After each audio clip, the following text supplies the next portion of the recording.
Hey there. If you're a fan of genuine emotional stories that touch your heart and stay with you long after they end, hit that subscribe button right now for more unforgettable moments on Real Life Chronicles. Join our community where ordinary encounters turn into extraordinary journeys. Up next, you've got two more standout stories right on your screen. If this one hit the mark, you won't want to pass these up. Just click and check them out. And don't forget to subscribe and turn on the notification bell so you don't miss any upload from us. I never expected a simple trip to the grocery store would change everything. But that's how life works, isn't it? The most significant moments often arrive disguised as ordinary days. My name is Nate, 29, working as a freelance graphic designer in a quiet corner of Burlington, Vermont. Most days blurred together in a comfortable routine, client meetings, deadlines, and late nights hunched over my laptop. My social circle had shrunk since college, but I told myself that was normal. Part of growing up, right? I was focused on building my career, not relationships. The neighborhood I lived in was one of those transitional places. Young professionals mixed with families who'd been there for generations. Victorian houses converted to apartments alongside well-maintained family homes with porch swings and flower gardens. I knew my neighbors by sight, maybe exchanged a wave or nod, but nothing more. That particular Tuesday in October had been frustrating. A client had rejected my third design proposal, and my coffee maker had died mid-brew. I decided a walk to the local grocery store might clear my head. The air was crisp with autumn, leaves crunching underfoot as I made my way down maple-lined streets. Harrington's Market was a neighborhood institution, family-owned for over 50 years. The kind of place where they still carried groceries to your car if you asked. I was browsing the produce section when I noticed her. A woman struggling to reach a box of tea on the top shelf. She was elegant in an understated way. Silver-streaked dark hair pulled back, a burgundy scarf draped around her neck, and eyes that seemed to hold stories I couldn't begin to imagine. Something about her drew my attention. Not in a romantic way, but with a pull I couldn't explain. "Need some help?" I offered, reaching easily for the box. She turned, momentarily startled. "Oh, yes, thank you." Her voice was warm, a slight accent I couldn't place. "They keep moving things around. I swear they do it just to confuse us regulars." I smiled.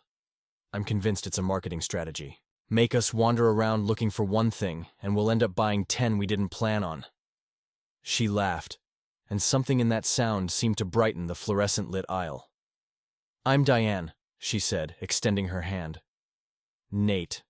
Nice to meet you." Our conversation might have ended there. Just a brief, pleasant interaction between strangers. But as she turned to go, she winced, her hand moving to her lower back. "Are you okay?" I asked. Diane sighed. "Just getting older. My back decides to remind me at the most inconvenient times." "I could help you with your shopping," I offered, surprising myself. "I'm not in any rush." She hesitated, pride battling practicality in her expression. "That's very kind, but I wouldn't want to impose." "It's no imposition. Honestly, I could use the good karma." I gestured to my nearly empty basket. "Plus, I'm procrastinating on a project." That made her smile again. "Well, if you're sure, I only need a few more things." A few things turned into a full cart. As we moved through the aisles, conversation flowed naturally. I learned she was a retired literature professor who still guest lectured occasionally. She'd lived in our neighborhood for nearly 20 years, in a blue Victorian with white trim that I passed almost daily. "Do you like living alone?" she asked, as we compared different brands of pasta sauce. The question caught me off guard with its directness. "I guess I've never really thought about it. It's just how things are." Diane nodded, her eyes thoughtful. "I used to love it. The freedom, the quiet. Now." She trailed off, selecting a jar and placing it carefully in the cart. "The silence gets louder as you get older." Something in her tone made me look at her more closely. Behind the composed exterior, I glimpsed a profound loneliness that resonated with something in me I'd been ignoring. At checkout, I insisted on helping her carry the groceries home. The October afternoon had turned golden, the kind of light that photographers chase. We walked slowly, her house only 3 blocks from the store. She pointed out gardens she admired and told stories about neighbors I'd never bothered to meet. When we reached her blue Victorian, I carried the bags up to her kitchen. A warm space with copper pots hanging from a ceiling rack and bookshelves overflowing into what should have been dining space. "Would you like some tea?" she offered. It seems the least I can do. I should have declined. I had deadlines, emails to answer. Instead, I found myself saying, "I'd like that." Preparing and narrating this story took us a lot of time, so if you are enjoying it, subscribe to our channel. It means a lot to us. Now back to the story. As she filled the kettle, I noticed photographs on her refrigerator, Diane in various locations around the world, sometimes alone, sometimes with others. One showed a younger Diane beside a tall man with kind eyes and a generous smile. She caught me looking. "My husband, James. He passed away 5 years ago." "I'm sorry," I said, the words feeling inadequate. "Cancer," she said simply. It was quick, at least. One moment planning our retirement travels, the next discussing hospice care. She placed tea bags in ceramic mugs with practiced movements. Life has these dividing lines, before and after. I nodded, not knowing what to say. "Do you have family nearby?" she asked, changing the subject. "My parents are in Colorado. Sister, in Seattle. We talk weekly, visit on holidays." "And friends?" I shrugged. "Most moved away after college. I have colleagues, but—" I trailed off, suddenly aware of how isolated I'd become. The kettle whistled.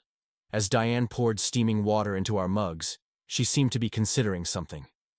We moved to her living room, settling into comfortable chairs by a window overlooking a small garden. "Can I tell you something, Nate?" she asked after we'd been quietly sipping our tea. "Of course." She looked out the window, hands wrapped around her mug. "After James died, I thought I knew what loneliness was. The empty side of the bed, cooking for one, no one to share the small moments with." She paused. "But lately, I've realized there's another kind of loneliness. It's when you're surrounded by a life you built with someone else, and you don't know how to build something new." Her words hung in the air between us, heavy with truth. "I'm turning 51 next month," she continued, "and I've started wondering if this is all there is now, if I'm just waiting." "Waiting for what?" I asked. Her smile was sad. "That's just it. I don't know anymore." As I helped her put away the last of the groceries, something shifted in our interaction. The afternoon light caught the silver in her hair as she reached for a high shelf, and I saw not just the woman before me, but a life rich with experiences I could only imagine. When I turned to go, grocery bags emptied and tea finished, she touched my arm lightly. "Thank you, Nate. Not just for the help." I nodded, understanding. "Maybe I could help you again sometime? With groceries or whatever." "I'd like that," she said. Then, almost as an afterthought as I stepped onto the porch, she added in, a voice so quiet I nearly missed it, "At 50, I've never met someone like you." The words followed me home, echoing in my mind as I tried to return to my work. There was something in her voice. Not romantic attraction, but a recognition of something she had been missing. And strangely enough, I felt it too. I found myself walking past her house the next day, and the day after that. On Friday, I noticed her struggling with a large bag of mulch for her garden. Without thinking, I changed direction and headed up her walkway. "Need a hand with that?" I called. The smile that lit her face made something in my chest tighten. "My garden night arrives again," she said, amusement dancing in her eyes. That weekend turned into an impromptu gardening lesson. Diane showed me how to prepare her flower beds for winter, explaining each plant and its needs with the same care she probably once gave to analyzing literature with her students. "Gardening teaches patience," she told me as we worked side by side. "You can't rush growth.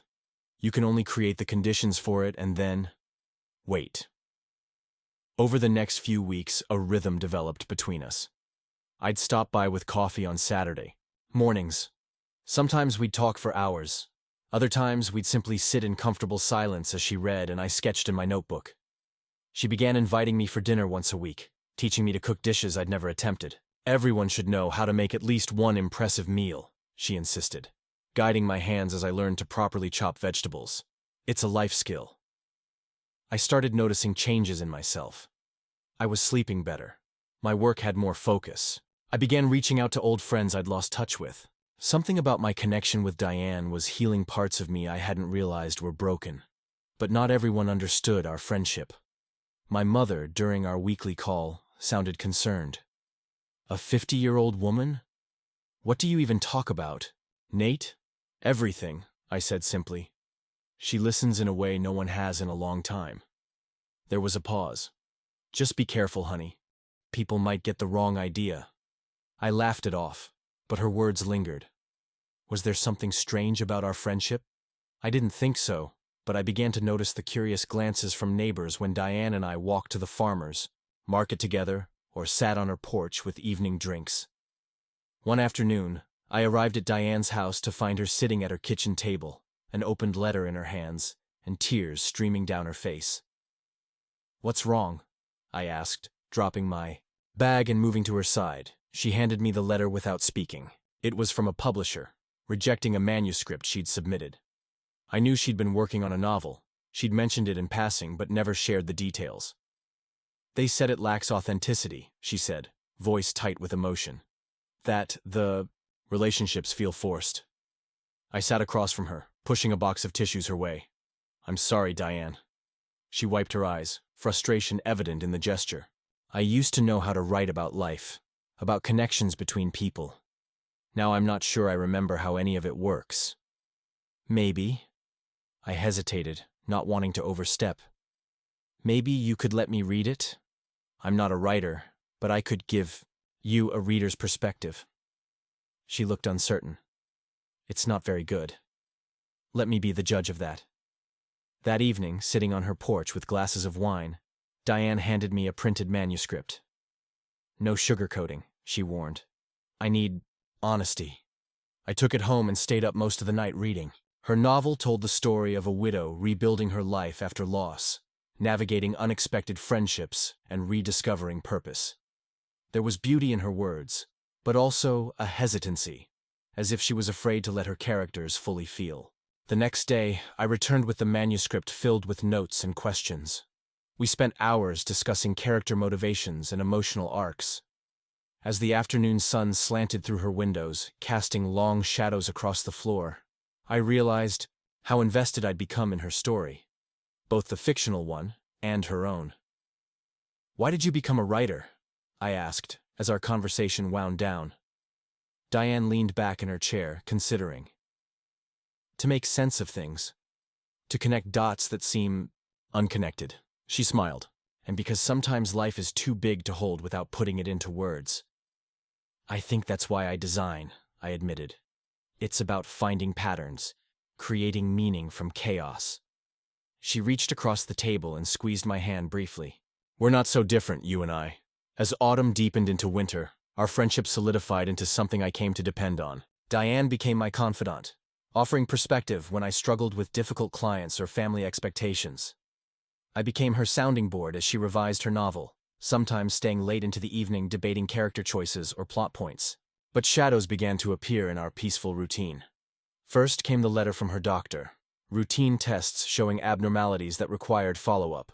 Diane brushed it off as nothing, but I noticed how she kept the appointment card prominently on her refrigerator, checking it daily as if it might change. Then her daughter called from Seattle.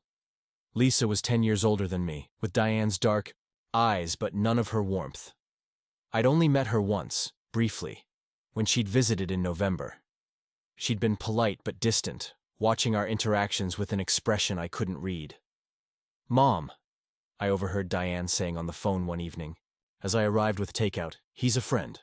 That's all." There was a pause as she listened. "No, I don't need you to come check on me. I'm perfectly capable of managing my own life." Another pause, longer this time. "I appreciate your concern, but it's misplaced. Nate has been nothing but kind and supportive." When she hung up, her face was flushed with frustration. She tried to brush it off, but I could tell the conversation had upset her. "Lisa thinks I'm having some kind of crisis," she finally admitted as we ate. "She's worried I'm being taken advantage of." I set down my fork. Do you want me to talk to her? Explain? Diane shook her head. No. She'll either understand or she won't. I'm not going to justify one of the few good things in my life right now. Her words warmed me, but I worried about causing friction between her and her daughter. I knew how important family was to Diane, how much she treasured Lisa's occasional visits and calls. December brought heavy snow and holiday preparations. I helped Diane hang lights around her porch and set up the small artificial tree she kept for tradition's sake. She taught me to make her family's secret recipe Christmas cookies, laughing at my clumsy attempts to decorate them. "You're an artist," she exclaimed, examining my lopsided snowman. "How are you so terrible at this?" I flicked flour at her. "Different medium. Give me digital tools and I'll make you the most beautiful cookie illustration you've ever seen." Her laughter filled the kitchen, bright and unrestrained. These were the moments I treasured most, when the age difference between us disappeared completely, and we were just two people enjoying each other's company. But Christmas also brought complications. Lisa arrived on December 23rd, earlier than expected, and with a determined set to her jaw that reminded me of her mother when she'd made up her mind about something. I was helping Diane string cranberries for the tree when the doorbell rang. The moment Lisa stepped inside, I felt the temperature in the room drop despite the fire crackling in the hearth. "Mom," she said, hugging Diane briefly before turning her gaze to me. "Nate, I didn't realize you'd be here." The emphasis on "you'd" made her meaning clear. She thought I was spending too much time in her mother's house. Diane, ever the peacemaker, jumped in. "Nate's been helping me get ready for Christmas. Wait until you see the cookies we made." Lisa's smile didn't reach her eyes. "How nice." I made excuses to leave shortly after, wanting to give them time. Alone. As I bundled up to face the snow, Diane followed me to the door. "I'm sorry," she whispered. "She's just protective." "It's okay, I understand." And I did. From the outside, our friendship might seem strange or even suspicious. A young man spending so much time with a widow nearly twice his age. "Come for Christmas dinner tomorrow?" she asked. 3 o'clock? I hesitated, thinking of Lisa's cold gaze. "Are you sure that's a good idea?" "I'm sure." Diane's voice was firm. "You're important to me, Nate. Lisa will just have to accept that." Christmas dinner was unlike any holiday meal I'd experienced before. I arrived at Diane's house precisely at 3, bearing a small gift and a homemade apple pie that had taken me 3 attempts to get right. The snow had stopped, leaving the world hushed and white. Diane's blue Victorian looking like something from a vintage Christmas card with its twinkling lights and smoke curling from the chimney. Lisa answered the door, her expression carefully neutral. "Merry Christmas, Nate," she said, stepping aside to let me in. The house smelled of roasting turkey and cinnamon, the warmth enveloping me immediately. Diane emerged from the kitchen, wearing an apron dusted with flour and a smile that eased my nervousness. "You made it, and you brought pie." She took the dessert from my hands, examining it with exaggerated scrutiny. "Looks professional. I'm impressed." "Don't be too impressed until you taste it," I warned, following her into the kitchen where preparations were in full swing. The tension I'd expected was present but muted, like background music played too softly to identify. Lisa watched our interactions with the careful attention of someone studying an unusual phenomenon.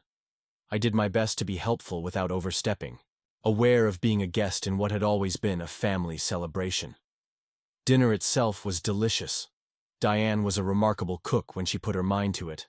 But the conversation was stilted at first. We navigated safe topics: the weather, neighborhood news, my recent design projects. It wasn't until Diane brought up her novel that something shifted. "Nate's been helping me with revisions," she explained, refilling wine glasses. "He's got a good eye for character inconsistencies."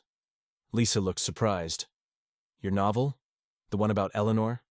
She turned to me. "She's been working on that book forever. Never lets anyone read it." "It needed fresh eyes," Diane said simply. "Sometimes we get too close to our own stories." "And you trust his opinion? On writing?" Lisa's tone wasn't exactly hostile, but there was a challenge in it. I started to downplay my contribution, but Diane spoke first. "Implicitly," she said, her voice firm. "Nate sees things others miss. It's what makes him a good designer and a good friend." Lisa studied her mother's face for a long moment, then nodded slowly. "Well then, I'd like to hear more about these revisions." That opening was all Diane needed. She launched into an animated description of the changes she'd been making, her eyes bright with enthusiasm. I added comments occasionally, but mostly I watched the transformation in both women as they engaged with a shared interest. Lisa, I realized, had inherited her mother's passion for storytelling, even if she channeled it differently through her work as a corporate communications director. By the time we reached dessert, my pie, which turned out better than I'd dared hope, the atmosphere had warmed considerably. Lisa began sharing stories about her mother that I'd never heard, tales from Diane's days as a professor that had her alternating between laughter and embarrassed protests. She once showed up to give a lecture on Virginia Woolf wearing 2 completely different shoes, Lisa recounted, grinning. Didn't notice until a student pointed it out halfway through class. "In my defense," Diane said, "they were the same style, just different colors. And I was particularly insightful that day, mismatched shoes notwithstanding. I found myself sharing stories too, about disastrous client meetings, my college adventures, even some carefully edited versions of my family dynamics." The evening stretched long past dinner, the 3 of us eventually migrating to the living room where the Christmas tree twinkled softly in the corner. When I finally stood to leave, Lisa walked me to the door while Diane cleared the last of the dessert plates. "I misjudged you," she said quietly. "I was worried you might be taking advantage somehow." "I understand," I replied. "If I had a mother like Diane, I'd be protective too." She studied me for a moment. "Just be good to her, okay? She's been through a lot." "I know. She's been good to me too. More than she realizes." That Christmas marked a turning point. With Lisa's cautious approval, I felt less like an intruder in Diane's life and more like a welcomed addition. In the weeks that followed, our friendship deepened in ways that surprised us both. January brought a health scare when Diane's follow-up tests revealed abnormalities that required a biopsy. I drove her to the hospital, sitting in the waiting room with a book I couldn't focus on, anxiety making my thoughts scatter like startled birds. When the procedure was over, I was the one who helped her home, made sure she took her medication, and kept her company during the agonizing 3-day wait for results. "I hate this," she admitted on the second evening, curled under a blanket on her couch while we pretended to watch a documentary neither of us was following. "The not knowing is worse than whatever the truth might be." "We'll handle it," I said, the "we" coming naturally. "Whatever it is." She reached for my hand, squeezing it briefly. "When did you get so wise?" "I had a good teacher." The relief when the results came back benign was overwhelming. Diane called me immediately, her voice shaky but jubilant. "False alarm," she said. "Just abnormal tissue, nothing sinister." I drove to her house that evening with champagne and takeout from her favorite Thai restaurant. We celebrated like we'd won the lottery, both of us acknowledging without words how frightened we'd been. Later, as we sat on her porch despite the January chill, wrapped in blankets and watching our breath form clouds in the frigid air, Diane turned to me with an expression I couldn't quite read. "When the doctor told me everything was okay," she said slowly, "my first thought wasn't relief for myself. It was that I wouldn't be leaving you alone." The words hung between us, heavy with meaning. "I've been alone most of my adult life," I replied, "but I'm starting to understand there's a difference between being alone and being lonely." She nodded. "Before I met you, I was both." As winter mellowed into spring, our relationship evolved in unexpected ways. Diane introduced me to her circle of friends, most of them former colleagues from the university, and I found myself welcomed into conversations about literature, politics, and art that challenged and expanded my thinking. In return, I brought Diane into my world, taking her to gallery openings and design workshops where her insightful questions often led to perspectives I'd never considered. We developed routines that anchored our weeks: Sunday brunches at a local cafe, Wednesday movie nights alternating between classic films she loved and contemporary ones I thought she should see. We planted a vegetable garden in her backyard, Diane teaching me the patience of nurturing something from seed to harvest. Gardens are acts of faith, she told me as we knelt in the rich soil, planting tomato seedlings. You have to believe in what you can't yet see. Not everyone understood our connection. I overheard whispers at the local coffee shop once. What's a young guy like him doing with her? That made my cheeks burn with indignation. Even some of my friends reacted with confusion or poorly disguised amusement when I mentioned weekend plans with Diane. Is she like your surrogate mom or something? Asked Kevin, a colleague from my freelance network, over beers one evening. No, I said firmly. She's my friend. One of my best friends, actually. He raised his eyebrows but dropped the subject after seeing my expression. Diane faced similar questions. One afternoon, I arrived at her house to find her in the kitchen, with Eleanor, her closest friend from the university. Their conversation halted abruptly when I entered, and Eleanor gave me an appraising look that made it clear I had been the topic of discussion. So you're the famous Nate, she said, extending her hand. Diane talks about you constantly. All good things, I hope, I replied, feeling unexpectedly nervous under her scrutiny. Mostly, Eleanor said with a small smile, though she failed to mention how young you are. Later, after Eleanor had left, Diane sighed heavily. She thinks I'm having some kind of midlife crisis, that I'm clinging to youth through you. The hurt in her voice made me angry on her behalf. That's ridiculous. If anything, you've made me grow up faster. She smiled at that, but the shadow remained in her eyes. People don't understand friendships that cross boundaries. Age, gender, background. They always look for ulterior motives. Then that's their loss, I said firmly, because this friendship is one of the best things in my life right now. The words were true, but they didn't capture the complexity of what Diane had come to mean to me. She wasn't a replacement for my distant mother or a romantic interest frustrated by age differences. She was something entirely her own. A companion who challenged me intellectually, supported me emotionally, and made me laugh harder than anyone I'd ever known. In early April, an unexpected opportunity arose that tested our bond. A design agency in Boston offered me a 3-month contract that could potentially lead to a permanent position. The money was substantially better than what I was making freelancing, and the creative challenge was exactly what I'd been looking for.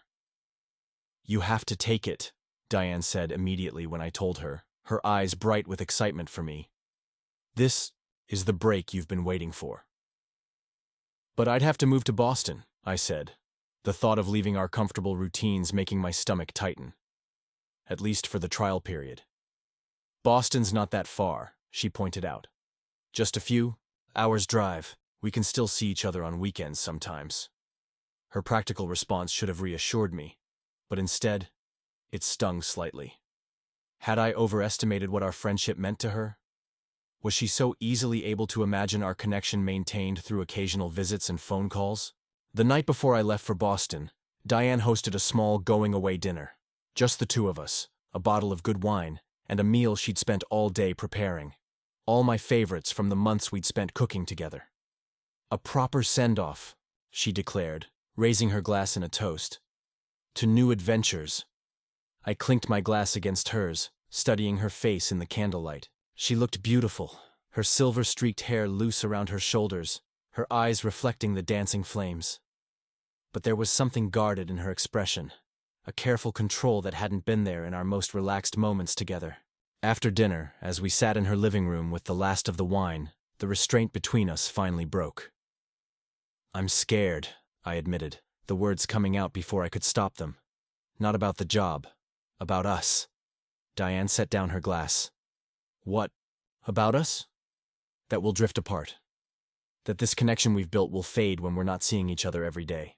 She was quiet for a long moment, her gaze fixed on some middle distance. I've been thinking about that too, she finally said.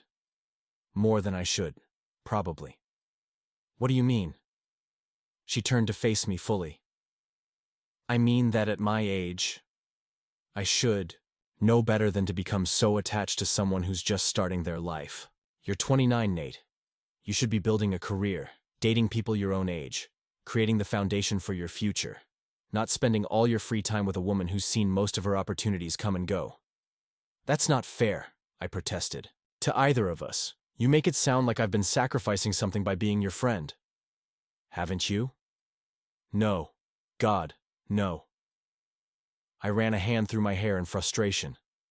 Diane, meeting you has been the best thing that's happened to me in years. You've helped me see myself more clearly, pushed me to be better. If anything, I've gained far more than I've given. Her eyes glistened in the low light. I'm afraid, she whispered. Afraid that once you're in Boston, surrounded by people, your own age, exciting opportunities, you'll realize that what we have is limited, that I'm holding you back somehow. The vulnerability in her voice broke something open in me. The only limitation would be believing that, I said firmly. Age is just a number, Diane. What we have is real. It matters, and Boston isn't going to change that. She smiled faintly. Your certainty is one of the things I love most about you. Love. The word hung between us, not romantic, but no less powerful for its platonic nature. I reached for her, hand, holding it between both of mine. 3 months, I said. That's all this contract is guaranteed for, and I promise you, no matter what happens with the job, our friendship isn't going to fade away. Later that night, as I walked home, through quiet streets, her parting words echoed in my mind. Some connections transcend circumstance, Nate. I believe ours is one of them. Boston was both exactly what I needed professionally and painfully empty personally. The agency was everything I'd hoped for.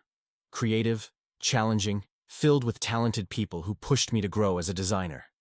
My small sublet apartment in Cambridge was charming in its way, with exposed brick walls and tall windows that let in abundant light.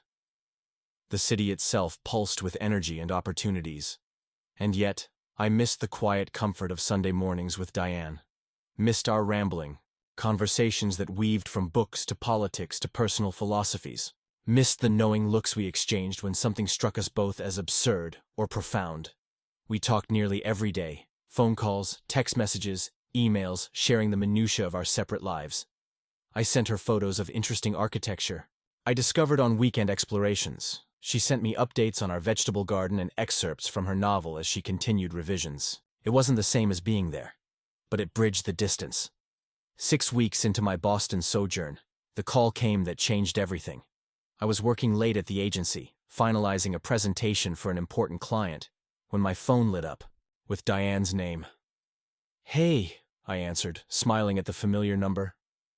I was just thinking about you. There's this bookstore near Harvard Square I think you'd... Nate. Her voice stopped me cold. Something was wrong. Terribly wrong. I could hear it in that single syllable. What is it? What's happened? I was already standing, gathering my things, heart pounding with sudden fear. The tests came back, she said, her voice unnaturally calm. The new ones they ran last week after I found the lump. It's cancer, Nate. Stage 3. The world seemed to tilt beneath my feet. I sank back into my chair, my mind racing to process her words. But the biopsy in January was clear, she finished. This is new, different location, more aggressive. I'm coming home, I said immediately. Tonight. Now. No, don't do that. Her voice strengthened slightly. You have your presentation tomorrow. I know how important it is. It doesn't matter. Nothing matters more than... Then what? Nate? She interrupted. Then your career? Your future? Because those things should matter. Then you, I said simply. Nothing matters more than being there for you right now. There was a long silence on the line, broken only by the sound of her uneven breathing. The doctor says we caught it relatively early for stage 3, she finally said.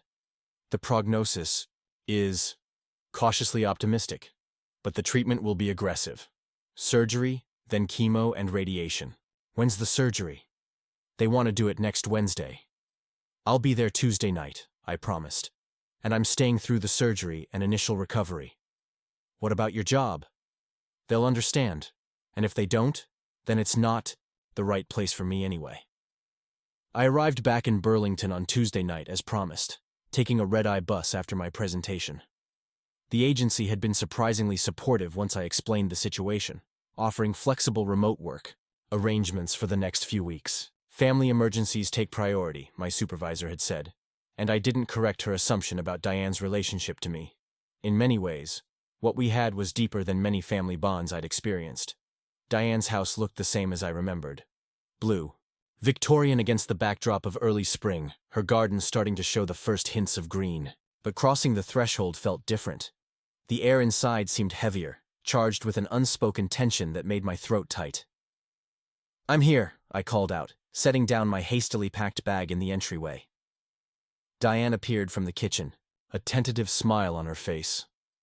She looked thinner than when I'd left 6 weeks earlier, with shadows under her eyes that spoke of sleepless nights. But she was still Diane, elegant in her simple clothes, back straight despite everything, eyes lighting up at the sight of me. "You actually came," she said, as if some part of her hadn't quite believed I would. "Of course I came." I crossed the room and wrapped my arms around her, feeling the slight tremor in her body as she returned the embrace. "I told you I would." She pulled back, studying my face. "You look tired," says the woman about to undergo major surgery, I countered with a gentle smile. "Fair point." She gestured toward the kitchen. "I made tea, and there's actual food in the refrigerator. Lisa stocked it before she had to fly back to Seattle." "Lisa was here?" Diane nodded as we moved into the kitchen. "She came as soon as I called her about the diagnosis. Stayed for a week, helped me get things organized. She wanted to be here for the surgery, but she couldn't get more time off work right away. She'll be back for the start of chemo." I felt a pang of something like jealousy, which I immediately recognized as irrational. Of course, Lisa should be here for her mother. That was normal, expected. "I'm glad she could come," I said, meaning it despite the complicated emotions. "She asked about you," Diane said, pouring tea into mugs. "Wanted to know if you knew yet." "And?" "I told her you were coming back for the surgery. She seemed relieved."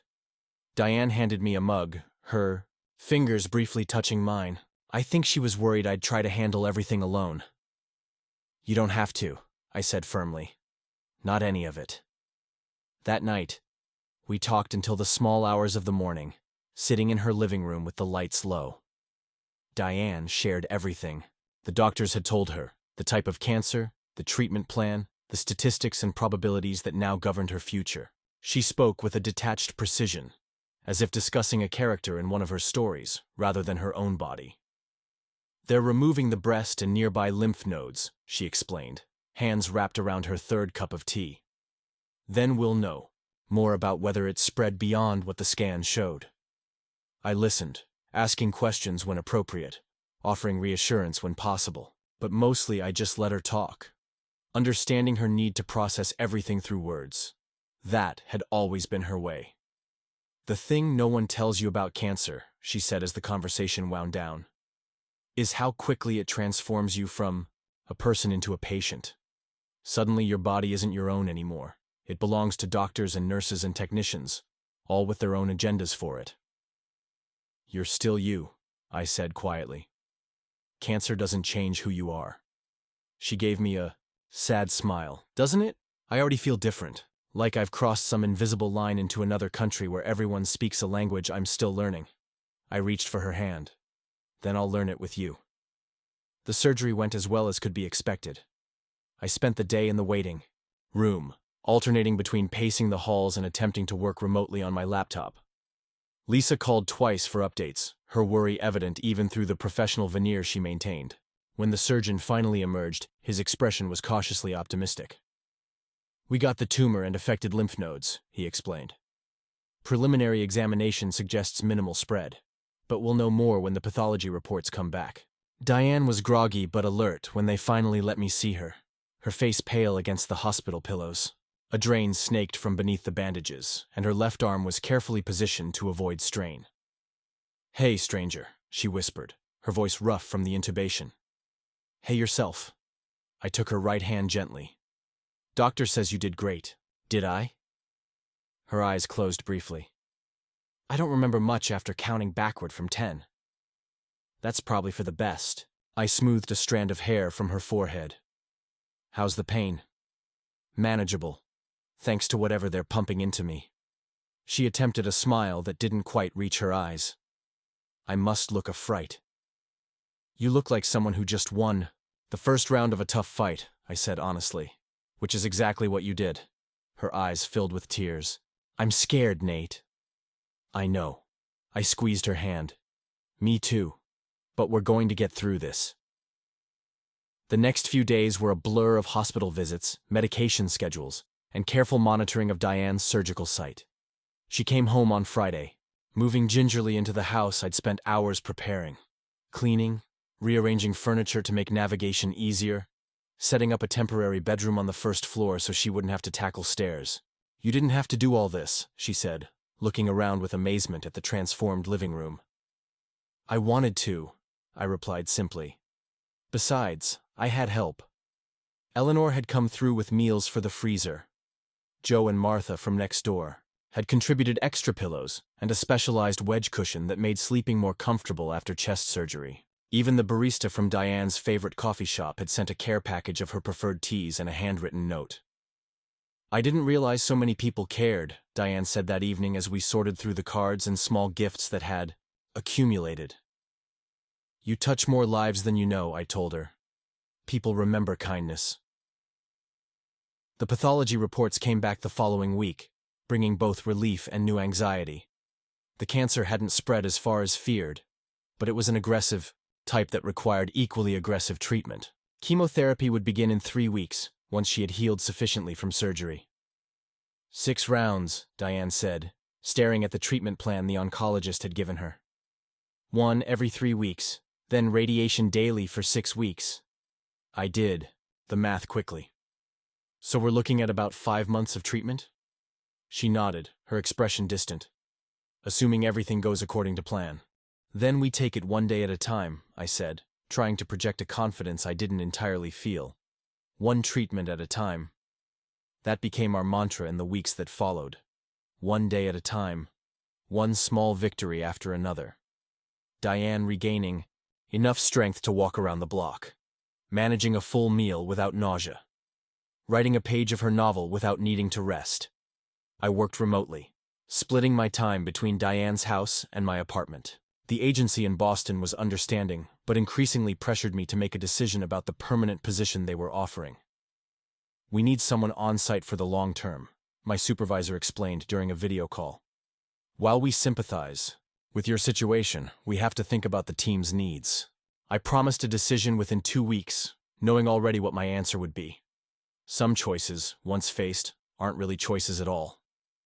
Lisa returned as promised for the start of chemotherapy, bringing a professional efficiency to the situation that complemented my more emotional support. She had researched everything. Side effects, nutrition during treatment, the best anti-nausea medications, wig options for when Diane's hair began to fall out. I've made a schedule, she explained, showing me a color-coded calendar on her tablet. If we alternate days, with Eleanor filling in gaps, Mom won't be alone during the worst of it. I nodded, grateful for her organizational skills even as I bristled slightly at the implication that I needed direction in caring for Diane. I've actually already arranged to work fully remote, I said. I'll be here full-time. Lisa looked surprised. What about your position in Boston? I turned it down. The decision had been finalized just that morning. Some things are more important. She studied me with new interest. Mom said you two were close, but I didn't realize. She's my best friend, I said simply. Where else would I be? Something in Lisa's expression softened. Thank you, she said quietly, for loving her enough to stay. The first chemotherapy session was worse than any of us had anticipated. Diane maintained her composure at the cancer center, sitting regally in the treatment chair while toxic chemicals dripped into her veins. She made small talk with the nurses, asked thoughtful questions about the other patients, and even managed to joke about the garish pattern on the hospital gowns. It was only later, safely home, that the facade crumbled. The nausea hit with brutal force, sending her rushing to the bathroom where I held her hair back as she retched painfully. When there was nothing left in her stomach, the dry heaves continued, leaving her shaking and tearful on the bathroom floor. "I can't do this," she whispered as I dampened a cloth for her forehead. "5 more rounds. I'm not strong enough." "You are," I insisted, helping her back to bed. "And you're not doing it alone." That night was the longest of my life. I slept on the floor beside her bed, waking at the slightest sound to offer medication, water, or simply a hand to hold. Toward dawn, the worst of the side effects subsided, leaving Diane exhausted but no longer actively suffering. She looked at me with red-rimmed eyes as the first light of morning filtered through the curtains. "You're still here." "Always," I promised, my own voice rough with fatigue. "I wouldn't blame you if you walked away," she said, her fingers picking restlessly at the blanket. "This isn't what you signed up for when you helped me with groceries last fall." "Neither of us signed up for any of this," I replied. "Life doesn't work that way, but here we are, and here I'll stay." The pattern repeated with each treatment: the brave face at the cancer center, the private collapse afterward, the gradual recovery until the next round began. True to the doctor's warnings, Diane's hair began falling out after the second treatment, coming away in handfuls in the shower until she asked me to shave what remained. "Might as well take control of something," she said, sitting in a kitchen chair with a towel around her shoulders. I wielded the clippers with careful hands, watching her reflection in the mirror I'd set up. "You know what?" I said as the last of her silver-streaked dark hair fell away. "You have a beautifully shaped head. Not everyone could pull this look off." She laughed, a genuine laugh that I hadn't heard in weeks. "You're a terrible liar, but I appreciate the effort." "I'm serious," I insisted, setting down the clippers and meeting her eyes in the mirror. "You're beautiful, Diane, hair or no hair." She reached up to touch her bare scalp, her expression vulnerable. "I don't feel beautiful. I feel diminished, somehow. Less than I was." "Cancer can take your hair, your energy, even parts of your body," I said firmly. "But it can't take who you are. Your mind, your heart, your spirit, those are untouchable." She turned in the chair to face me directly. "When did you get so wise?" I smiled, echoing our conversation from months earlier. "I had a good teacher."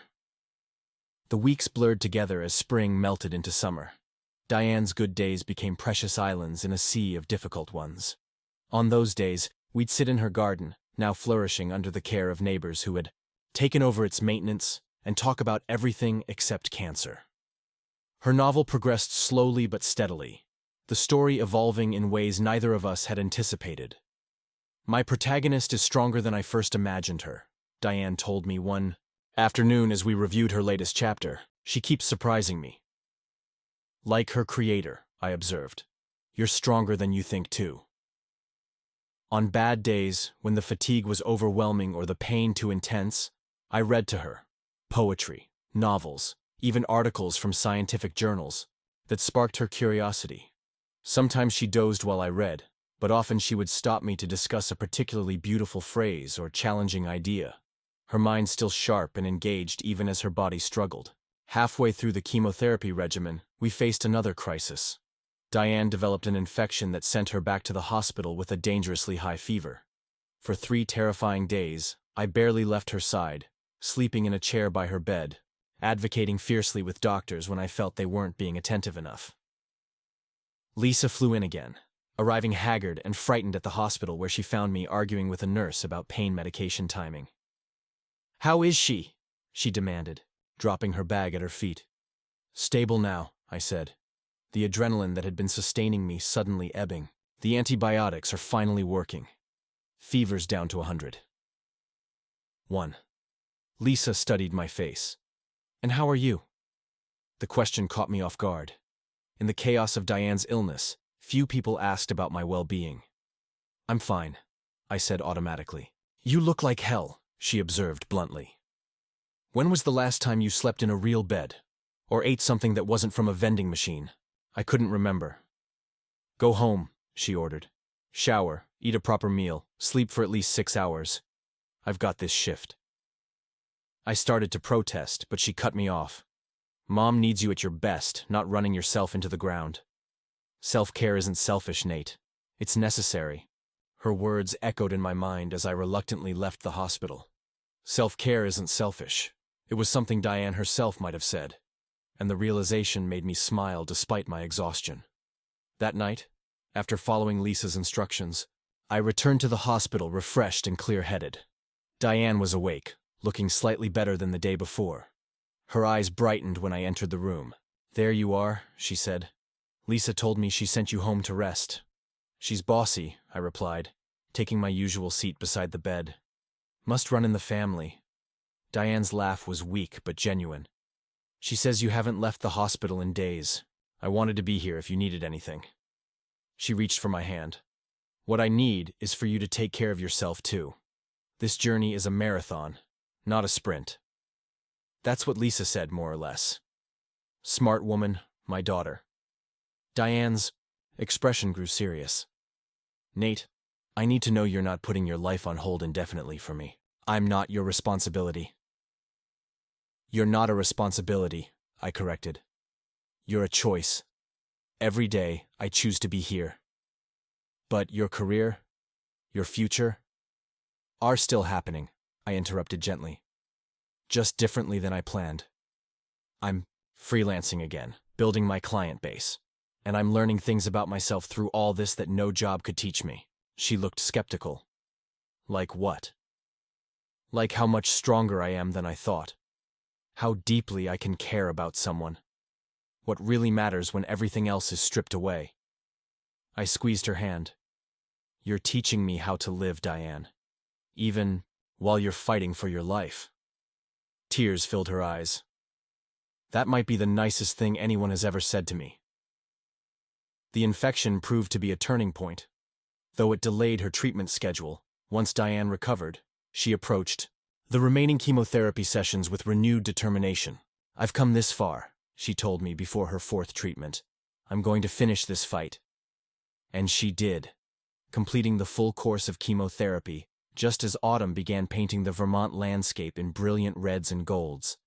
The radiation, treatments that followed were less dramatically debilitating, but wore her down with their cumulative fatigue and skin irritation.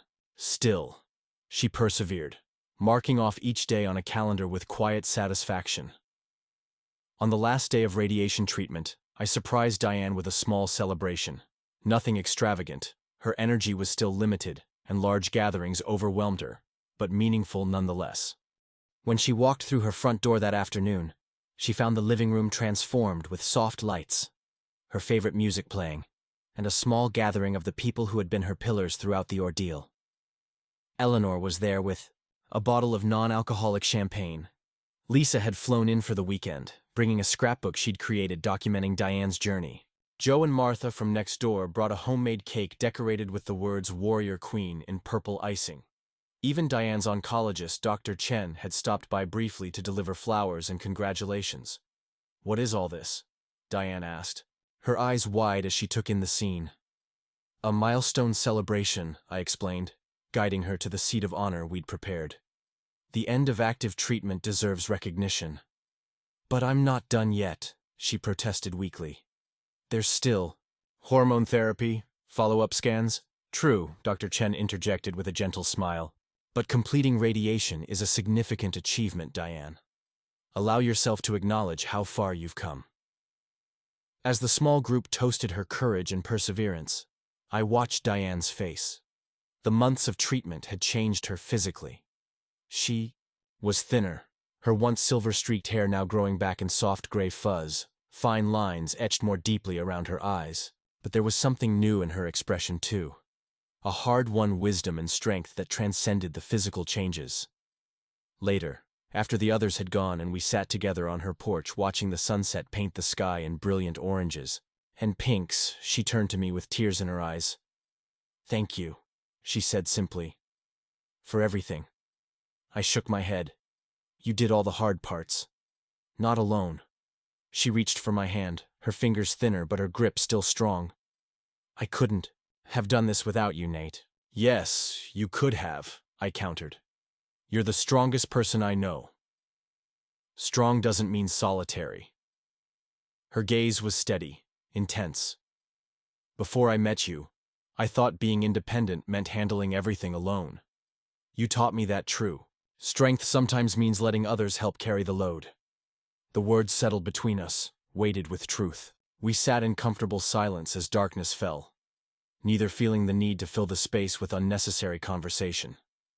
That was one of the gifts of our friendship, the ability to simply be together, present in the moment. The weeks following the end of radiation treatment brought gradual changes. Diane's energy began to return in small increments. Her appetite improved. The angry red skin from radiation slowly healed.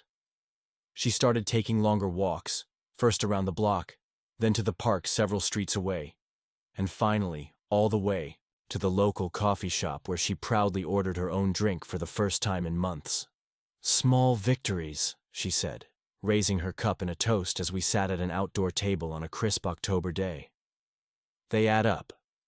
I raised my own cup in response to small victories and big comebacks. My freelance business had stabilized during this period, with a steady stream of clients who respected my schedule limitations and understood when I occasionally needed to reschedule calls or push deadlines. It wasn't the career trajectory I'd imagined when considering the Boston position, but it provided both income and creative fulfillment, while allowing me the flexibility Diane's situation required. As her strength returned, our relationship evolved yet again. The intense caregiver-patient dynamic that had necessarily dominated our interactions began to ease, making room for the more balanced friendship we'd shared before her diagnosis. We resumed our Sunday brunches at the local cafe, our movie nights, our long conversations about books and ideas, and the future. The future. It hung between us sometimes, unspoken, but ever-present. Cancer had a way of dividing time into before and after, making long-term planning feel both precious and presumptuous. Diane's prognosis was cautiously optimistic. Her doctors used phrases like excellent response to treatment and minimal chance of recurrence, but we both knew that certainty was a luxury cancer survivors never fully regained. "I'm thinking about going back to teaching," Diane told me one evening as we prepared dinner together, a domestic routine we'd recently reclaimed, just one class to start. "The university has invited me to lead a creative writing seminar in the spring semester." I looked up from the vegetables I was chopping. "That's wonderful. Do you feel ready?" She considered the question seriously. "Physically, it might be challenging some days. But mentally? I need this, Nate. I need to reclaim parts of myself that aren't defined by illness." "Then you should absolutely do it," I said, setting down the knife to give her my full attention. "Your students will be lucky to have you." She smiled, a hint of her old confidence returning. "I think I have more to offer them now, actually. Nothing clarifies perspective quite like facing mortality." "What wisdom will you impart first, Professor?" I teased gently. Her expression grew thoughtful. "That life is too short for unfinished manuscripts and unexpressed feelings. That vulnerability isn't weakness, it's the doorway to authentic connection." She paused, her eyes meeting mine.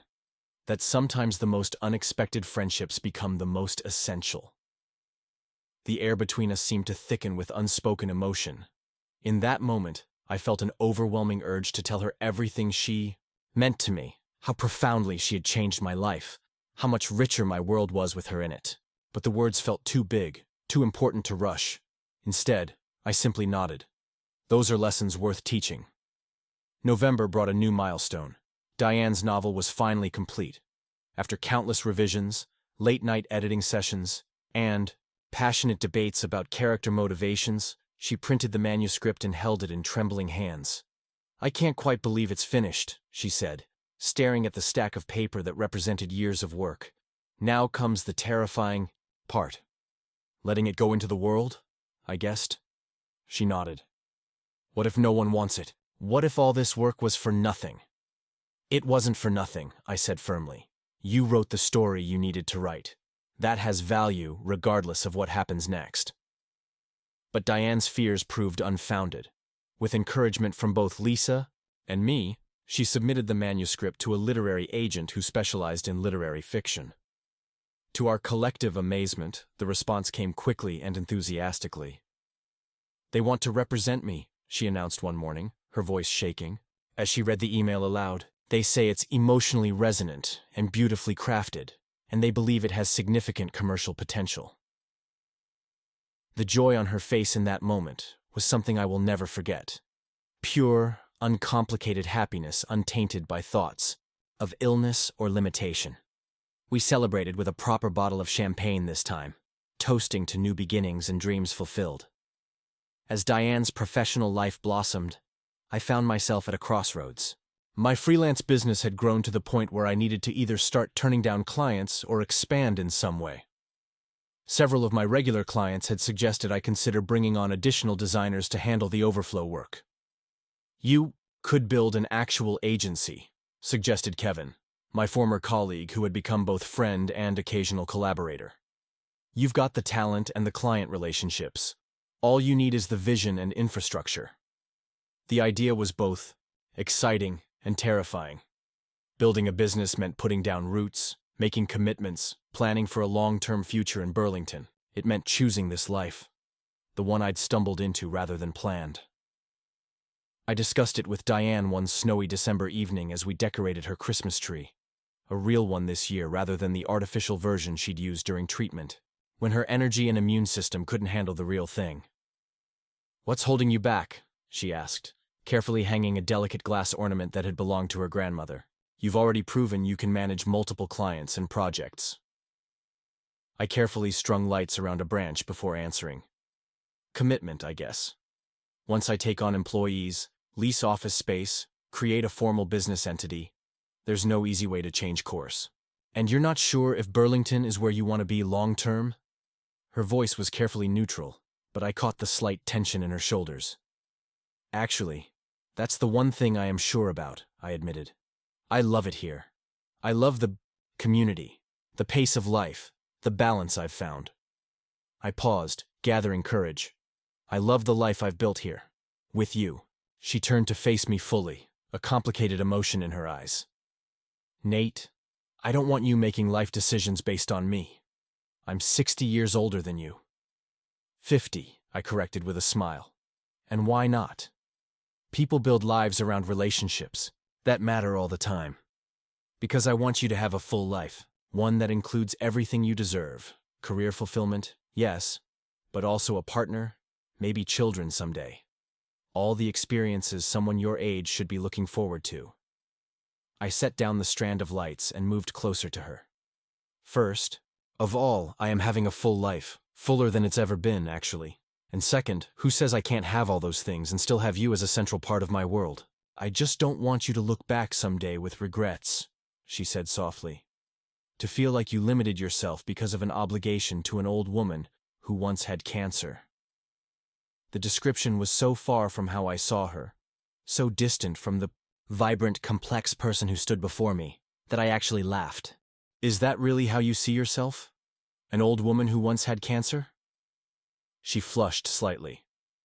"Well, no, but because what I see," I continued, "is a brilliant writer on the verge of publishing her first novel. A respected professor returning to teach students lucky enough to learn from her. A woman who faced death with more courage than most people show in their entire lives." I took her hand. "A friend who changed everything for me." Tears glistened in her eyes. "You give me too much credit. And you don't give yourself enough." I squeezed her hand gently. "The business decision is mine to make, but knowing you'll be here, watching it grow, celebrating the successes and helping me through the inevitable failures, that matters to me." She studied my face for a long moment. "You're really staying, aren't you?" "I really am." The realization seemed to shift something fundamental between us, a remaining uncertainty, finally resolved. As we finished decorating the tree, our conversation turned to practical matters: potential office spaces in the downtown area, software needs for a growing design team, client contracts that would need restructuring. Later, as we stood back to admire the finished tree, lights twinkling in the darkened room, Diane slipped her arm through mine in a gesture that had become familiar and comforting. "I have something for you," she said. "An early Christmas gift." "Christmas is still 2 weeks away," I protested mildly. "This one can't wait." She disappeared into her study, returning moments later with a small box wrapped in simple silver paper. "Open it." Inside was a key on a handcrafted leather keychain stamped with a simple geometric design. "It's to the house," she explained as I looked at her questioningly. "I've been thinking. The apartment you're renting is too small for your needs, especially if you're starting a business. And this place has more room than I need. The third bedroom would make a perfect home office until you find a commercial space." I stared at the key, understanding slowly dawning. "Are you asking me to move in?" "As a housemate," she clarified quickly. "With your own space, complete privacy. We'd share the common areas, split expenses. It makes practical sense, especially with winter coming and my still needing occasional help with certain things." The practical framing didn't fool me. This was a significant step for Diane, who valued her independence and solitude. Opening her home permanently represented a level of trust and affection that transcended ordinary friendship. "I'd be honored," I said simply, closing my fingers around the key. "But only if you're absolutely sure." "I've never been more sure of anything," she replied, her voice steady and clear. "You belong here, Nate. You have for a long time." The weeks that followed were a whirlwind of activity. I gave notice at my apartment, began the legal process of establishing my design business as an LLC, and gradually moved my belongings into Diane's house. What I'd expected to be a potentially awkward transition instead felt remarkably natural, as if we'd been sharing space for years rather than months. We developed routines that respected each other's privacy while nurturing our connection. Coffee together in the mornings before starting our respective workdays. Texted check-ins around lunchtime. Dinner preparation became a shared activity, most evenings, with whoever finished work first starting the process. Lisa visited just after New Year's, ostensibly to check on her mother's health, but clearly also curious about our new living arrangement.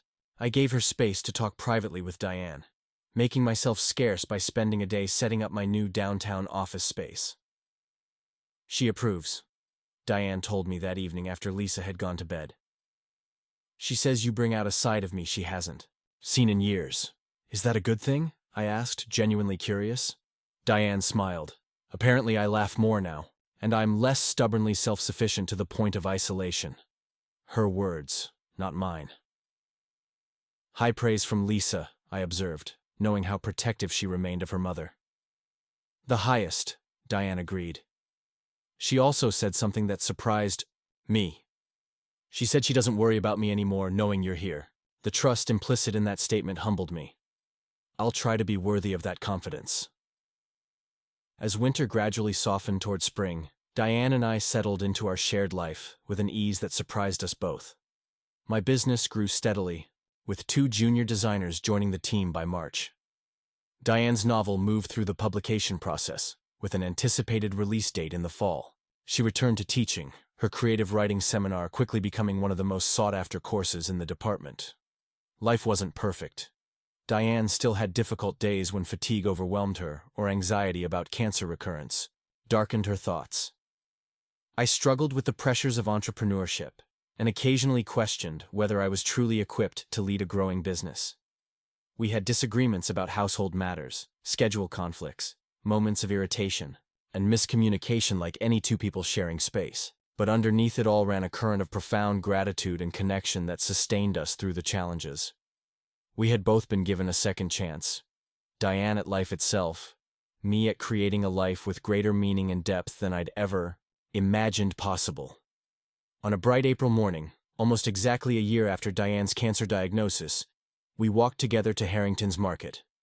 It was a route we'd traveled countless times, but today felt significant. A full-circle moment neither of us had planned, but both recognized. As we reached the produce section, I noticed Diane smiling at something. "What?" I asked, curious about her sudden amusement. "I was just thinking about that day when you helped me reach the tea," she said. "How annoyed I was that they'd moved it to the top shelf." "Best merchandising decision they ever made," I replied with a grin.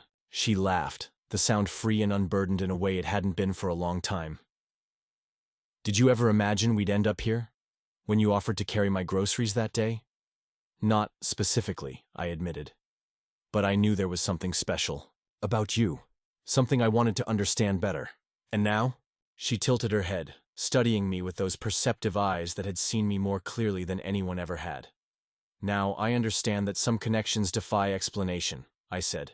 They just matter.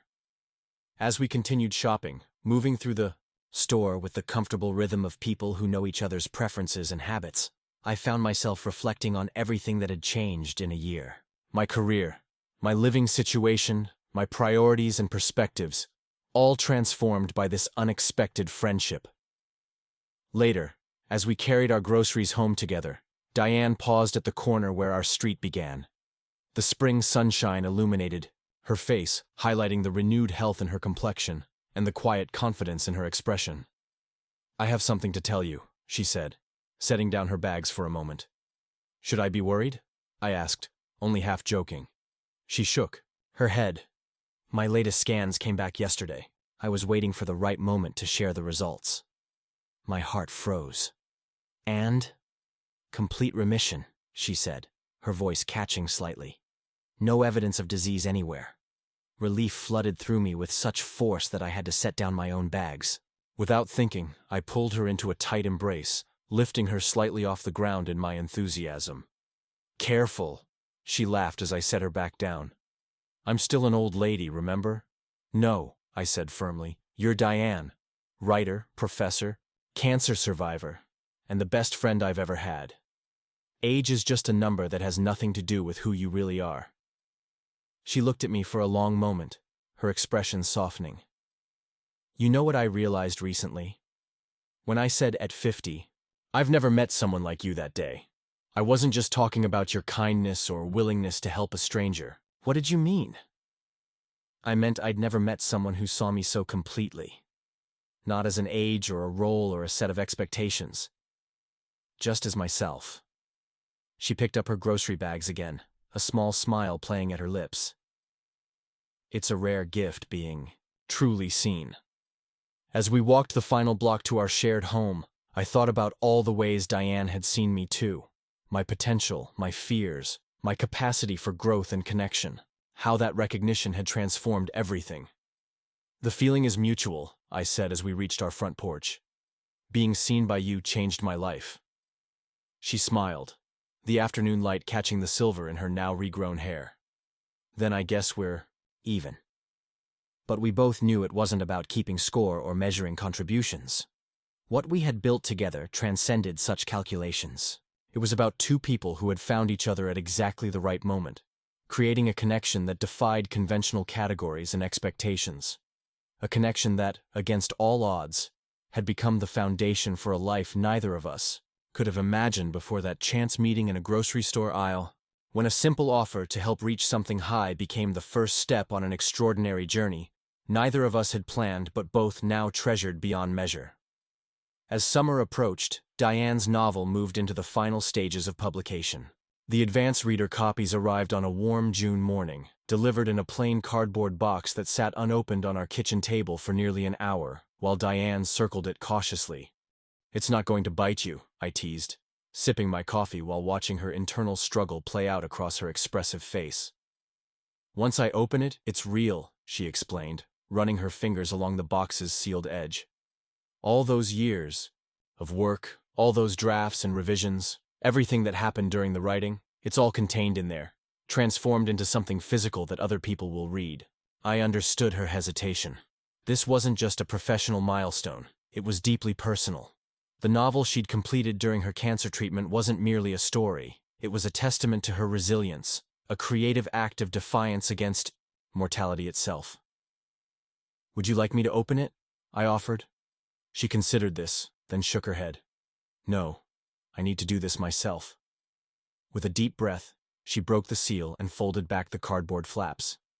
Inside, nestled in protective packaging, lay a stack of paper-bound books with her name emblazoned across the cover. The Measure of Days by Diane Lowell. The cover design we'd agonized over with her publisher had turned out beautifully.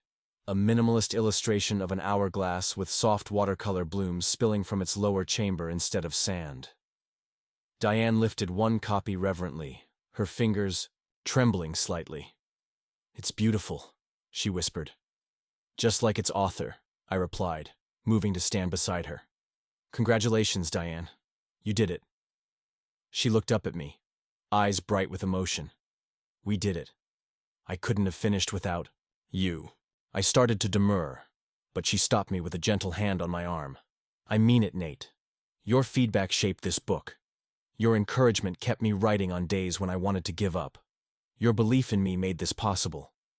The moment felt monumental, the culmination of countless hours spent discussing characters and plot points, debating word choices, and fine-tuning narrative arcs, all while navigating cancer treatments, recovery, and the evolution of our own relationship. Read me your favorite part, I requested, pulling out a chair and sitting down beside her. Diane smiled, opening the book to a dog-eared page. I recognized it immediately. A passage we'd worked on during one particularly difficult day during her chemotherapy, when she'd been determined to write, despite overwhelming fatigue.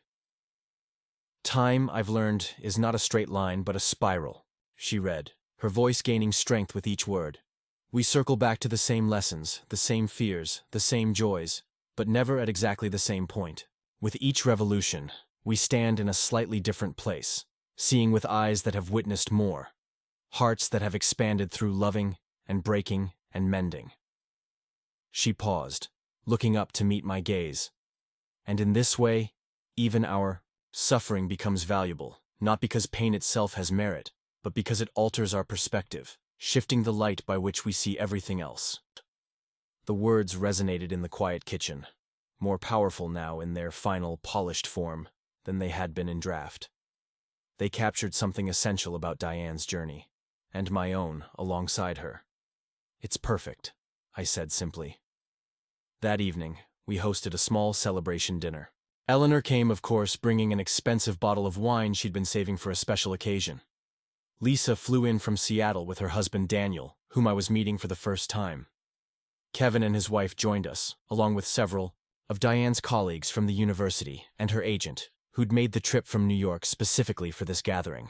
As I watched Diane move through the room, graciously accepting congratulations and answering questions about her writing process, I felt a surge of pride so intense it was almost overwhelming. This woman, brilliant, resilient, kind, had transformed from a reserved neighbor into the center of my world, and now others were seeing what I'd recognized from the beginning. Her extraordinary capacity for creating beauty from struggle. You look like a proud parent at a graduation, observed Lisa, appearing beside me with a glass of wine in hand. I laughed. That obvious, huh? It's nice, she said, her tone more genuine than I'd ever heard from her. Mom deserves someone who appreciates what she's accomplished. She certainly does. I glanced at Lisa, curious about the shift in her demeanor toward me. You seem more comfortable with our friendship these days. She took a sip of wine, considering her response. When you first came into Mom's life, I was suspicious, protective. She shrugged slightly. It seemed unusual. The age difference, the intensity of your connection. I was worried you might have ulterior motives. And now? Now I see what she sees in you. Lisa's gaze was direct, evaluating. You're good for her. You challenge her intellectually, support her emotionally, and you make her laugh, which might be the most important thing. She paused. And she's good for you, too, isn't she? The best thing that's ever happened to me, I admitted without hesitation. Lisa nodded, satisfied. Then that's all that matters. As the summer progressed, our routines evolved once again. My design business continued to grow, necessitating longer hours and more frequent client meetings. Diane divided her time between preparing for her book launch in September and developing curriculum for the fall semester, when she would be teaching 2 courses instead of 1. We were both busy, passionate about our work, sometimes passing like ships in the night as our schedules diverged. But we protected certain rituals fiercely. Sunday morning coffee on the porch, regardless of weather or deadlines. Tuesday night, dinners where electronics were banned and conversation was the main course. Small anchors that kept our connection strong amid the swirling currents of professional demands. In August, an unexpected opportunity arose that tested the strength of our bond in a new way. My largest client, a tech startup with offices in Burlington and San Francisco, offered me a position as their creative director, a prestigious role with significant creative control and financial security that far exceeded what my fledgling agency could generate. The catch, I explained to Diane over dinner the evening after receiving the offer, is that I'd need to spend at least 1 week per month in San Francisco. Diane set down her fork, her expression thoughtful. That's substantial travel. It is, I agreed. And there would likely be other trips as needed for major launches or client meetings. When do they need your decision? By the end of next week. They're restructuring their creative department and want to announce all the new leadership positions at once. Diane was quiet for a moment, absently twirling pasta around her fork without eating it. It's an incredible opportunity, Nate. The kind that could define your career trajectory. I know. I hesitated, then added, but I'm not sure I want to be away from home that much. Her eyes met mine, understanding the unspoken meaning. Home wasn't just a place. It was us, together, the life we'd built. We should talk about this properly, she said, setting aside her plate. Not with me, telling you what to do, or making assumptions about what you want, but with honest communication about what this would mean for both of us. Over the next several days, we had those conversations, sometimes planned, sometimes spontaneous, always thoughtful. We discussed practical concerns. Who would handle household maintenance during my absences? How would we maintain our connection? Across time zones and busy schedules? What if Diane had health issues while I was away? But we also addressed deeper questions. What did success really mean to each of us?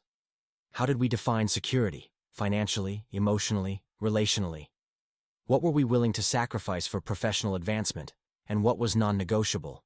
I'm afraid you'll resent me if you turn this down, Diane admitted one evening as we sat on the porch swing, watching fireflies illuminate the gathering dusk. That someday you'll look back and see this as the moment you chose limitation over opportunity. That's not how I see it, I replied, my hand finding hers in the fading light. Every choice closes some doors and opens others. That's just life. But this particular door leads to something you've worked toward for years, she persisted. Creative direction of a major brand, financial stability, industry recognition. I considered her words, knowing she deserved my complete honesty. Those things matter to me, I acknowledged. But I've realized something over the past year and a half. Success feels hollow when you don't have the right people to share it with.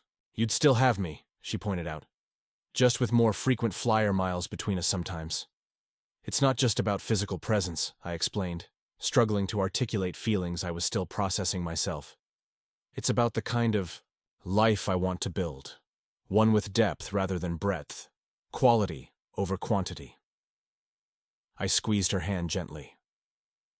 I've watched you fight for your life, Diane. It changes a person's perspective on what constitutes a life worth fighting for. The following week, I declined the offer. Not without regret, it was objectively an exceptional opportunity, but with clarity about my priorities. Instead, I proposed a compromise. My agency would take on a consulting role with the company, allowing me to contribute to their creative direction without the demands of full-time employment or extensive travel. To my surprise, they accepted, seeing value in maintaining our relationship while respecting my boundaries. It meant less money, but greater flexibility and the preservation of what mattered most to me. My connection to home, to Burlington, to Diane. When I shared the news, Diane studied me carefully. Are you sure this is what you want? Completely, I said, realizing as I spoke that it was true. I'm building something here that matters more than a title or a salary. September brought the official launch of Diane's novel. The publisher had arranged a modest book tour, 6 cities over 2 weeks, focusing on independent bookstores and literary festivals. Diane approached the prospect with a mixture of excitement and trepidation. What if no one comes? She worried as we packed her suitcase the night before her departure. What if I freeze during readings? What if reviewers hate it? First, people will come, I assured her, folding a blouse with more care than it probably needed. Your publisher has promoted the events well, and your university connections alone will fill seats. Second, you've been teaching for decades. Public speaking is literally your profession. And third, some reviewers probably will hate it, because that's what some reviewers do. Others will love it. The important thing is that you wrote the book you wanted to write, She smiled, visibly relaxing. When did you become the voice of reason in this relationship? I've been taking notes from the master. I drove her to the airport the next morning, an unexpected lump in my throat as we approached the security checkpoint where we would need to part. This would be our longest separation since moving in together, and while I knew it was both necessary and positive, a celebration of her professional achievement, I found myself already counting the days until her return. 14 days, she said, reading my thoughts as she often did. It'll fly by. I know. I helped her arrange her carry-on bag more comfortably on her shoulder. Call me after each event. I want to hear everything. Of course. She hesitated, then added, Take care of yourself while I'm gone. Don't work too much. Eat actual meals, not just cereal straight from the box. I laughed. I'm a functional adult, you know. I survived for years before you started monitoring my nutrition. Debatable, she teased, but her eyes were soft with affection. I'll miss you, Nate. I'll miss you too. I pulled her into a gentle embrace, mindful of the people streaming around us. Go be brilliant. Your readers are waiting. The house felt eerily quiet that evening. I'd lived alone for most of my adult life, yet somehow the absence of Diane's presence, the rustle of pages turning as she read in her favorite chair, the soft humming she did unconsciously while cooking, the rhythm of her footsteps on the hardwood floors, left a palpable void. I busied myself with work, taking on extra projects to fill the hours I would normally have spent with her. Kevin and his wife invited me over for dinner twice, tactfully not mentioning how quickly I accepted both invitations. Joe and Martha, from next door, happened to bake too many cookies and brought them over, staying for coffee and conversation that stretched into evening. Despite these distractions, I found myself thinking constantly about Diane, wondering how her readings were going, if she was remembering to pace herself between events, whether she was eating properly. The irony of this concern not lost on me. We spoke daily, sometimes multiple times, sharing the details of our separate lives like collecting pieces of a puzzle we would reassemble upon her return. On the 10th day of her tour, as I was working late in my home office, my phone rang with Diane's ringtone. It was nearly midnight, unusual for her to call so late. Hello? I answered, immediately alert. Everything okay? Everything's wonderful, she said, her voice vibrant with an energy I hadn't heard in months. The Chicago event was amazing, Nate. Standing room only. And afterward, this young woman waited in line for over an hour just to tell me that the book helped her process her mother's illness in a way nothing else had. There was a pause, and I could hear the emotion in her voice when she continued. She said it made her feel less alone. That's incredible, I said softly, understanding what this validation meant to Diane. Your words making a difference in someone's real life. It's why I wrote it, she admitted. Not for reviews or sales numbers, but for that moment, for the chance to reach across the void and say to someone else, I understand, you're not alone in this. The parallels to our own relationship, how we had each, in different ways, helped the other feel less isolated, hung unspoken between us. I wish you were here, she said suddenly. I wish you could see all this happening. An idea formed, impulsive but compelling. Which city are you in tomorrow? Boston. It's my last stop before heading home. Why? Just curious, I said casually. Get some sleep. You sound tired, in the best possible way. After we hung up, I opened my laptop and booked an early morning train to Boston.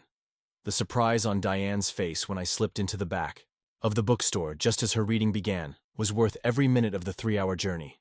I watched with immense pride as she captivated the audience, reading passages with perfect inflection, answering questions with insight and humor, connecting individually with each person who approached for a signature.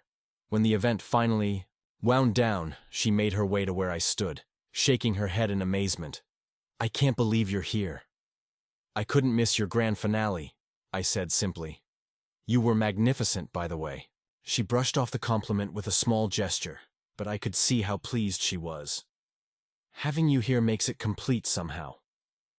We had dinner at a small Italian restaurant near her hotel, Diane still buzzing with energy from the successful event. She shared stories from the tour, the various bookstores, the interesting questions, the connections made with readers and other authors. It's strange, she reflected, twirling linguine around her fork. A year ago, I couldn't imagine this life. I was focused entirely on survival, making it through the next treatment, the next day, sometimes the next hour. She looked up, meeting my gaze. Now, here I am, published author on a book tour, feeling healthier than I have in years, sharing a meal with my best friend who surprised me by traveling to another state just to hear me read from my work.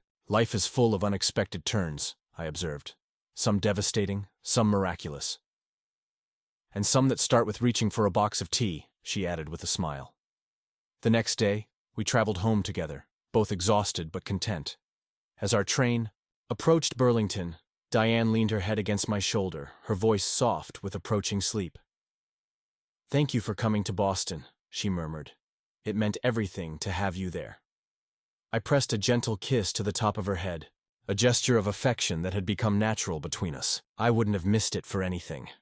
As autumn painted Vermont in brilliant colors, our lives settled into a new rhythm. Diane's novel received positive reviews in several major publications, with critics praising its unflinching examination of mortality and deeply human characters facing impossible choices. Sales were modest but steady, enough for her publisher to express interest in her next project. My agency continued to grow, the consulting arrangement with the San Francisco company providing both creative challenges and financial stability, without requiring extensive travel. We added 2 more designers to the team and moved to a larger office space downtown, steps away from Diane's favorite bookstore. In October, we hosted a dinner party to celebrate 1 year of living together. It was a milestone that might seem insignificant to others, but represented something profound to us, the deliberate choice to build a shared life despite unconventional beginnings and ongoing challenges. Lisa and Daniel came from Seattle. Eleanor brought her new boyfriend, a retired architect with a dry wit that matched her own. Kevin and his wife arrived with their infant daughter, born just 2 months earlier, and already the object of collective adoration. Joe and Martha joined us, along with several colleagues from both our professional circles. As I watched Diane move through the house, embracing guests and refilling wine glasses, I was struck by how far we'd come from that first encounter in the grocery store. The woman who had once whispered, "I'm 50, and I'm so lonely it scares me," now stood at the center of a vibrant community, her life rich with meaningful connections and creative purpose. Later, after our guests had departed and we were cleaning up together in comfortable silence, Diane paused, a dish towel in her hands. "I was thinking about something you said a while ago," she began, her expression thoughtful. "About how success feels hollow without the right people to share it with." I nodded, remembering the conversation about the San Francisco job offer. "I understand that now more deeply than I ever have," she continued. "All the external validations, the book deal, the positive reviews, even returning to teaching, they're wonderful, but they're not what sustains me." She met my gaze directly. "You are, Nate. This home we've created. The life we share." The simple honesty of her words touched something profound in me. "I feel the same way," I said quietly. "Everything meaningful in my life is connected to you in some way." She smiled, a hint of mischief lighting her eyes. "Pretty good outcome from helping someone reach a box of tea, wouldn't you say?" I laughed, pulling her into a gentle embrace. "The best possible outcome." And standing there in our kitchen, surrounded by evidence of the celebration we'd just hosted, I knew with absolute certainty that some connections truly do defy expectation and convention. That friendship, deep, unconditional, life-altering friendship, can arrive in the most unexpected packaging. That sometimes the greatest gifts come not from carefully crafted plans, but from simple moments of human kindness, transformed by time and circumstance into something neither party could have imagined. Diane had once whispered, "At 50, I've never met someone like you." The truth was, I had never met anyone like her either. And in finding each other, across generations, through illness and health, despite skepticism and misunderstanding, we had each discovered a fundamental truth: that the measure of a life well lived lies not in its length or in conventional markers of success, but in the depth of its connections and the courage to nurture them, especially when they arrive in unexpected forms. Up next, you've got two more standout stories right on your screen. If this one hit the mark, you won't want to pass these up. Just click and check them out. And don't forget to subscribe and turn on the notification bell so you don't miss any upload from us.